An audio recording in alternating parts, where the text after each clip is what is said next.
Esto pasó en Radio Noticias. Ahora estamos sintiendo la primera parte del impacto y acá tenemos dos cosas. Uno, que lo peor, el impacto directo, por ejemplo, sobre la inflación, sobre la caída en la actividad económica, todavía no llegó, recién empieza a sentirse, pero todavía falta que empiece a sentirse más fuerte. Y después que en el plano financiero, las tensiones sobre el dólar, etcétera, lejos de estar solucionadas, yo veo que de algunos sectores del gobierno festejan que la última semana se estabilizó o bajó un poquitito el dólar, pero hoy vamos a explicar por qué es una cuestión completamente artificial y que al final del camino, lo que sabemos pero con 100% de seguridad, es que va a terminar en una crisis de las características de las que vivimos ahora el último tiempo, con el problema de que como cada una de estas crisis financieras va deteriorando el entramado productivo, lo que tiene que ver con la estructura social argentina, cada una de estas crisis no es gratuita y cada vez vamos a estar en una situación donde es un poquito peor, ¿no? Hay un ajuste muy fuerte exigido por el Fondo Monetario Internacional en su rol de acreedor. El Fondo Monetario, ahora que volvió a prestarle plata a la Argentina y además representa los intereses del sector financiero internacional,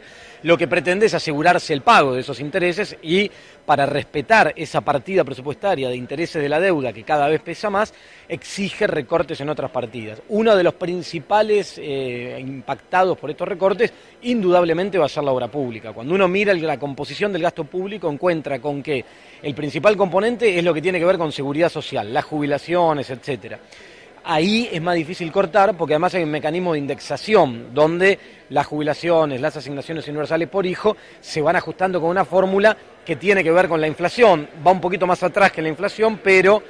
va más o menos ajustando. Con lo cual, y eso representa alrededor del 60% del presupuesto, con lo cual queda para echar mano a cortar el restante 40%, y ahí la obra pública es un componente muy importante, con lo cual yo diría que para el año que viene, 2019, que además es un año electoral, vamos a tener la obra pública completamente congelada, a diferencia de lo que fue el año pasado, 2017, que con objetivos electorales el gobierno estimuló la obra pública y basó mucho su estrategia política eleccionaria en la obra pública. El año que viene esa herramienta no va a estar al alcance de la mano, vamos a ver un parate absoluto en la obra pública y lamentablemente vamos a ver recortes también en salud, en educación, en ciencia y tecnología, lo cual implica menos estructura edilicia en las escuelas, peor situación para los docentes, lo mismo en los hospitales. El problema, y a mí me preocupa desde el punto de vista del análisis de la macroeconomía, es que este gobierno no haya aprendido de las cosas que ocurrieron en Argentina en el pasado y que insista en que la solución a los problemas que tenemos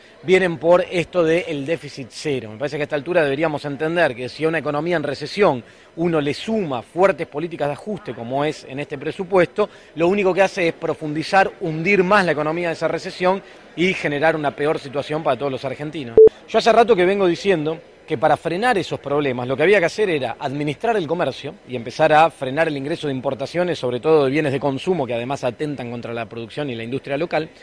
poner un impuesto al turismo que va hacia el exterior para equilibrar y no tener que entre todos los argentinos financiar ese déficit que representa un problema,